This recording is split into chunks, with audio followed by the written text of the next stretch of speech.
Assalamualaikum warahmatullahi wabarakatuh. Ya, selamat pagi teman-teman. Ya, pada pagi hari ini, ada yang baru nih teman-teman ya.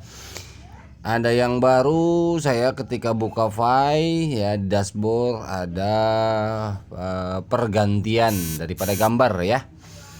Pi Network Mainnet Migration. Nah, jadi saya penasaran nih apa maksudnya. Nah, nanti kita coba cek and recheck ya. Seperti biasa, teman-teman, bagi yang mau informasiin kepada yang lain silahkan share aja video ini biar tidak capek jelasin ya. Saya bantu untuk kita yuk belajar dan pahami bersama-sama bareng-bareng. Oke, langsung to the point aja lah ya, nggak usah ribet. Langsung, ini adalah tampilan awal dashboard di pagi hari ini ya. Di sini ada tulisan Pi Network Mainnet Migration in Progress, katanya seperti itu. Nah, ketika ada tombol orange di situ migration detail, kita klik aja maka akan masuk seperti ini. Nah, ini panjang teman-teman sebenarnya dari atas, tapi saya ambil yang paling bawah aja. Nah, karena banyak banget ini bahasa Inggris ya teman-teman, panjang sekali dan wow, kalau dibaca satu-satu ya lama juga teman-teman. Tapi ketika saya baca dari atas sampai ketemu Pi KYC KYC Accessibility, ini yang atas saya pahami ya, saya pahami intinya apa yang sudah saya sampaikan sebelumnya, ternyata sama lah intinya ya. Jadi udah seperti apa namanya, lock up dan lain sebagainya, penjelasan intinya. Jadi saya rasa teman-teman udah banyak informasi tentang bagaimana itu lock up ya, kemudian migrasi, move dan lain sebagainya. Kemarin video sebelumnya udah saya share ya ke teman-teman. Nah, ini terkait masalah banyak sekali pertanyaan para pionir teman-teman yang tentang KYC. Sebetulnya ini yang paling utama yang harus jelas adalah informasi tentang KYC. Karena kenapa? KYC ini banyak ditunggu dan ketika tak kunjung tiba KYC, akhirnya pemikiran berbeda-beda timbul di otak kita masing-masing teman-teman ya. Seperti itu. Jadi perlu kiranya kita harus jelas sejelas-jelasnya bagaimana informasi KYC ini sebetulnya. Nah, ini ada bahasa Inggris ya, tapi saya coba tadi sudah terjemahkan satu persatu ya, paragraf per paragraf saya coba terjemahkan buat teman-teman supaya cepat dan mudah dipahami karena ini panjang ya. Nah, ini bahasa Inggris juga, penjelasannya sangat panjang sekali ya, sampai terakhir tentang peer to peer ya. Di sini ada transaction between antara Pi apps and Pioneer atau Pioneer dan Pioneer. Jadi diperbolehkan sebenarnya antara Pioneer dan aplikasi silahkan, atau antar Pioneer dengan Pioneer. Seperti itu teman-teman ya. Oke, kita lihat artinya dari awal teman-teman, dari sini ya. Oke, bentar teman-teman. Nah, ini dia, saya udah artikan aksesibilitas Pi KYC ya. Jadi gini, seperti yang diumumkan sebelumnya, proses KYC jaringan membuat kemajuan yang baik ya. Memungkinkan lebih dari setengah dari semua perintis untuk mengirimkan aplikasi KYC-nya ya. Meskipun jaringan masih membutuhkan waktu untuk mengirimkan, memproses dan menyelesaikan aplikasi KYC ini. Jadi butuh waktu ya, masih membutuhkan waktu. Fakta ini memungkinkan jaringan untuk mulai memigrasikan Pioneer KYC ke mainnet, karena migrasi seluruh jaringan ke mainnet juga membutuhkan waktu. Jadi semua ada proses, semua ada waktu ya. Jadi harap bersabar. Perintis yang bermigrasi kemudian dapat mulai membantu melakukan bootstrap ya, dan membangun ekosistem dalam periode tertutup mainnet. Sementara proses KYC terus ditingkatkan. Jadi yang sudah termigrasi koinnya, yang sudah masuk ke available balance ya silakan bertransaksi mulai. Tetapi pihak core team sedang terus meningkatkan ya, untuk memungkinkan lebih banyak perintis melalui KYC dan memproses aplikasi yang belum diproses yang telah diajukan ya. Jadi masih banyak teman-teman, intinya masih banyak yang belum KYC ya. Masih banyak sekali. Jadi butuh waktu lah, karena penampung big data itu tidak serta-merta semudah kita bayangkan, karena teknologi penampung big data di seluruh dunia, terlebih ini jumlah Pioneer 35 juta bahkan mungkin bisa lebih ini membutuhkan kapasitas besar ya teman-teman, seperti itu. Ya, jadi pihak para ahli lah, pihak IT lah yang lebih paham bagaimana solusinya ya. Jadi kita nggak usah ikut pusing, biarkan kita terima aja, tunggu aja. Ya walaupun biasalah kalau gondok-gondok nunggu ya wajar, manusiawi ya. Saya juga dulu belakangan member saya udah gitu kan, udah duluan, saya sampai bertanya-tanya ini kira-kira lolos nggak gitu ya, wajar lah ya, seperti itu. Kami memahami bahwa banyak perintis yang tidak sabar menunggu giliran atau aplikasi mereka menyambut, seperti itu, atau undangan KYC yang dimaksud ya. Di bawah ini adalah langkah-langkah berkelanjutan yang akan membantu lebih banyak perintis lulus KYC segera. Nah ini dikasih tahu langkah-langkahnya. Peningkatan corong teknis untuk menangani aplikasi dan validasi lebih banyak pionir dalam skala besar. Ini untuk bagaimana meningkatkan jumlah KYC lebih besar dan lebih banyak ya.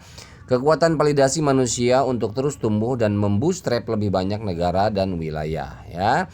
Mengurangi kemungkinan negatif atau palsu dari corong. Dari corong itu maksudnya dari sumber sumber masuk data dari mana yang sedang berjalan, untuk meloloskan lebih banyak aplikasi KYC dan memproses ulang beberapa aplikasi yang dikirimkan yang seharusnya lulus tetapi sebelumnya ditandai sebagai negatif. Nah ini ada yang kesalahan, memang misalkan KYC harusnya lulus tapi ditandai negatif, itu juga kan kesalahan juga. Harusnya lolos akhirnya pending, tertunda karena masih tertandai belum lulus, seperti itu jadi problem juga. Dan analisa ini human atau bukan, orang atau bukan, itu kan butuh waktu, betul nggak? Ini gimana cara ngecek validitasnya gitu, seperti itu teman-teman. Itu kan nggak sembarang ya intinya. Solusi untuk aplikasi KYC yang mungkin kehilangan data penting dari aplikasi sebelumnya. Nah ini dia mengatasi solusi ya, aplikasi KYC yang data-data sebelumnya mungkin ada yang memang kehilangan atau terhapus atau apalah ya. Termasuk beberapa pelamar KYC YOT dan beberapa pelamar PKYC percontohan. Contohnya seperti di bawah ini ada beberapa yang buat membantu bagaimana untuk memperbesar big data daripada pengajuan KYC para pionir. Ya, untuk pelamar KYC YOT sebelumnya, nah tim Picor telah menerapkan aliran KYC P jalur cepat khusus bagi mereka untuk mengisi data yang hilang. Nah untuk beberapa pelamar KYC YOT ini kalau nggak salah memang sebuah aplikasi untuk mengirimkan KYC, berarti aplikasi YOT sudah diakui sama Kortim ya. Coba teman-teman bisa carilah di Play Store YOT apps ya, aplikasi YOT, mungkin bisa melalui sana. Yang mengalami masalah dengan aliran ini, ya untuk beberapa pelamar KYC YOT yang mengalami mungkin ada masalah juga di YOT, maksudnya seperti itu ya. Tapi ya nggak apa-apa kalau mau coba teman-teman ya. Fitur tambahan sedang dirancang untuk mengatasi kasus sudut ini. Nah untuk pelamar percontohan KYC sebelumnya, tim inti P saat ini sedang membangun mekanisme pemrosesan ulang untuk mencocokkan aplikasi percontohan dengan persyaratan KYC saat ini ya. Dan fitur pengirim ulang yang dijelaskan di bawah pada dasarnya cocok dengan peluang yang diperoleh pelamar KYC saat ini saat mengirimkan aplikasi mereka. Misalnya ya, jika unggah foto atau video gagal, misal gagal terus kan, pernah tuh saya juga beberapa kali foto gagal, SIM A gagal, KTP gagal, akhirnya SIM C juga gagal, ulang lagi, akhirnya lolos di SIM C, seperti itu. Pelamar saat ini akan mendapatkan banyak kesempatan untuk mengirim ulang yang tidak mungkin dalam versi percontohan aplikasi KYC. Kemarin kan ada tuh pengiriman ulang minta resubmit ya, seperti itu. Ada informasi kemarin bulan yang lalu lah ya, ada untuk resubmit, seperti itu. Fitur pengiriman ulang baru sedang dikembangkan lagi oleh Picor Team ya, dan akan segera dirilis untuk memungkinkan pelamar YOT KYC dan KYCP pilot. Nah ini ada KYC pilot sebelumnya untuk mengirim ulang aplikasi baru dan melepaskan diri. Maksudnya artinya meloloskan data. Jika mereka memilih demikian dan tidak ingin menunggu solusi custom yang disebutkan di atas. Nah kalau misalkan ada orang yang mau melalui pilot atau YOT ya, itu juga sedang diperbaiki konektivitasnya. Kalau memang nggak mau menunggu solusi custom, solusi itu ya solusi dari Picor Team itu sendiri.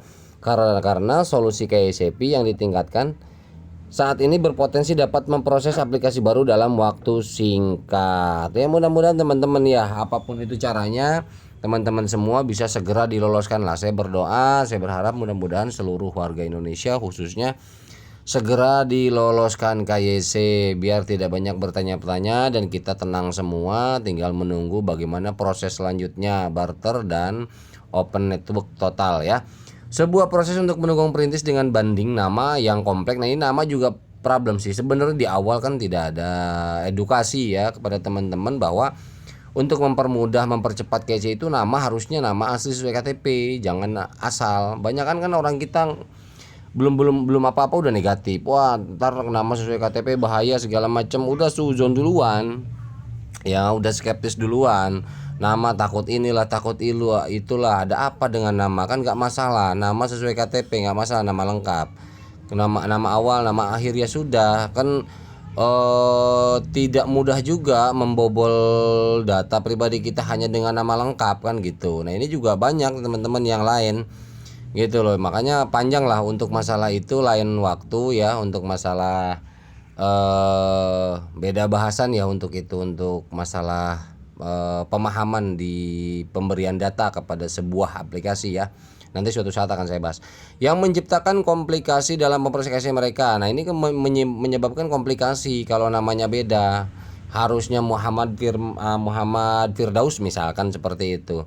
Muhammad Firdaus dinamain Uus misalkan. Nah, itu kan apa ya? Jadi pusing mereka juga gitu. Nama yang sesuai KTP itu mana, sementara di KTP Muhammad Firdaus tapi di aplikasi Uus atau apa gitu kan. Ini bener nggak? Nah, itu jadi pusing mereka. Kompleks gitu buat mereka, buat prosesnya. Mungkin memerlukan bantuan validator manusia tambahan untuk menyelesaikannya, makanya ada validator gitu teman-teman ya. Harap dicatat bahwa untuk negara atau wilayah tertentu, karena cara unik perintis dalam mengakses jaringan PI, diperlukan prosedur yang lebih lama dan lebih rumit untuk komponen otomatisasi mesin PKYC untuk memproses akun mereka. Nah, jadi nggak serta-merta mesin itu melebihi manusia kecerdasannya, nggak begitu juga, karena validitas itu harus benar-benar akurat ya, nggak bisa menyerahkan semua ke mesinnya ada salahnya juga ya, sehingga menyebabkan keterlambatan penerimaan slot KYC. Jadi ini terlambat ya penerimaannya, karena yaitu si mesin membaca ada perbedaan tolak, perbedaan sedikit tolak.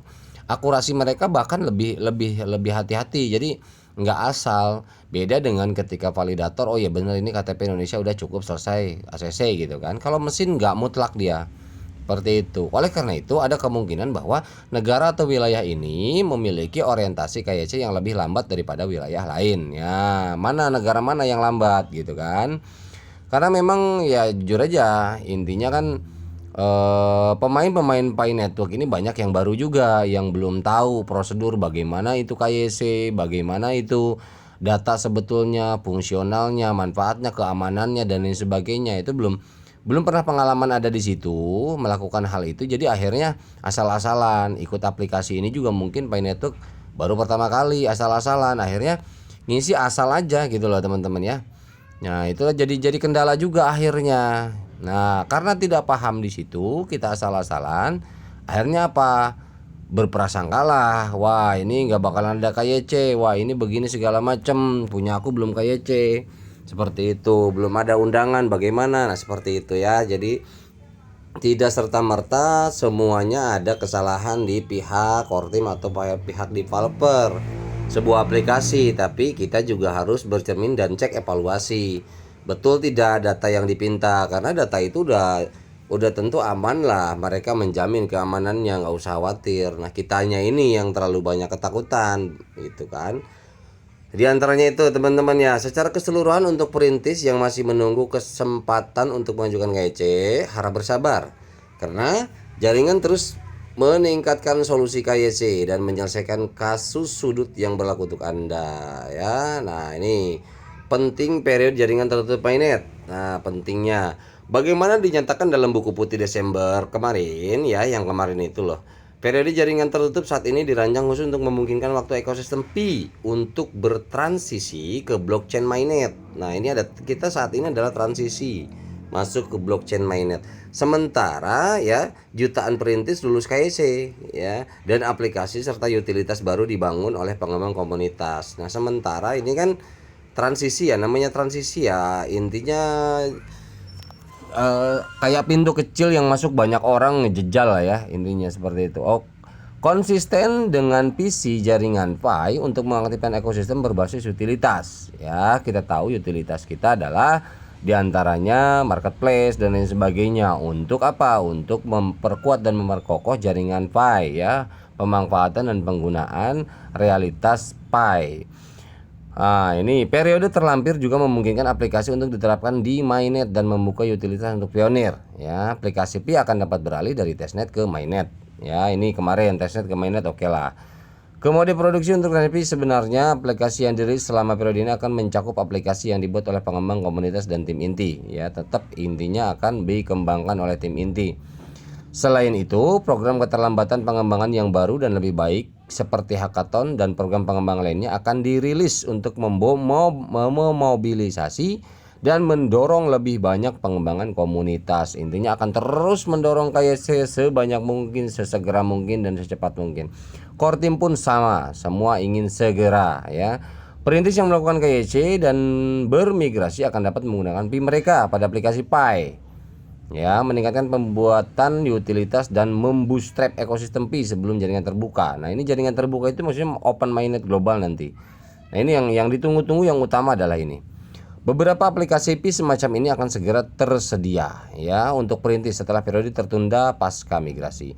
Sementara lebih banyak aplikasi Pi dari komunitas akan diaktifkan secara bertahap. Ya, akan bertahap. Sabar. Jalan bertahap dan disengaja ke jaringan terbuka ini juga akan membantu aplikasi serta jaringan Pi untuk mengungkap dan mengatasi gangguan di pasar dan teknologi. Meskipun transaksi antar aplikasi Pi dan Pionir serta nah, jadi gini. Ini ya di sini ada satu titik yang penting, ada pertanyaan di sini juga, bagaimana transaksi sebetulnya sekarang peer to peer boleh nggak? Nah, sebenarnya di sini ada penjelasan nih pagi ini ya, terbaru ya di dashboard. Meskipun transaksi antara aplikasi Pi dan Pionir serta transaksi Pionir to Pionir diizinkan dalam jaringan Pi. Udah jelas ya teman-teman ya.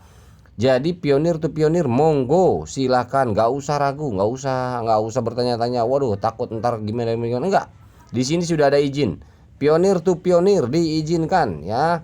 Dalam jaringan Pi ya, tentunya dalam jaringan Pi. Dalam jaringan Pi itu ya intinya pionir to pionir yang sudah sama-sama member. Kalau yang nggak member ya kan memang nggak bisa. Seperti itu. Periode jaringan tertutup akan memiliki batasan tertentu seperti yang tercantum dalam subbagian. Pembatasan dalam jaringan tertutup pada bab peta jalan dari buku putih Desember hingga periode jaringan terbuka dimulai. Nah, ini periode jaringan terbuka dimulai yang semua orang di seluruh dunia ditunggu. Gitu teman-teman ya. Intinya ini saya titik beratnya di masalah KYC, jadi masih dalam tahap pengembangan dan akan terus mendorong membuka lagi teman-teman yang bertanya-tanya apakah akunku salah, apakah bagaimana. Tidak, kalau sudah dicek dirasa betul semua sesuai KTP, sesuai data valid, kita tinggal menunggu aja teman-teman ya, tinggal menunggu aja. Intinya semua sedang ditingkatkan. Ini info terbaru loh teman-teman, pagi ini tanggal berapa? 16 ya Juli 2022.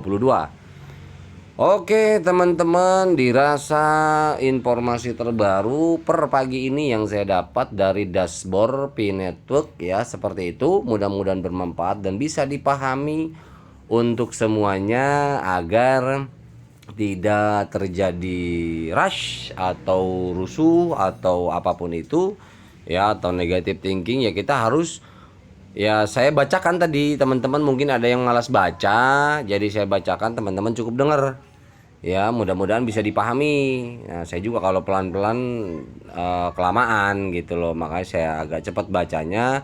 Yang penting teman-teman bisa dengerin ya, mudah-mudahan ini bermanfaat ya. Kalau nggak bermanfaat ya sudah, dilewat saja gitu kan, santai saja. Oke teman-teman ya, itu aja untuk informasi yang pagi ini muncul di dashboard Pi Network ya, saya coba informasikan.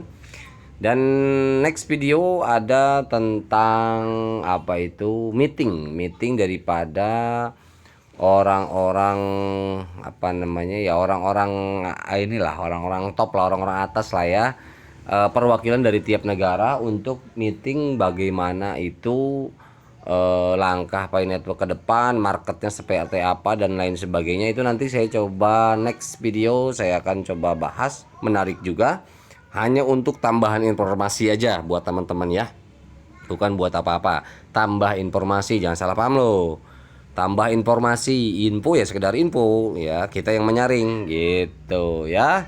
Buat tambahan info next video. Oke, itu aja teman-teman. Terima kasih atas perhatiannya ya. Mohon maaf jika ada kurang-kurang dan salah ya. Wabillahi taufiq wal hidayah. Assalamualaikum warahmatullahi wabarakatuh.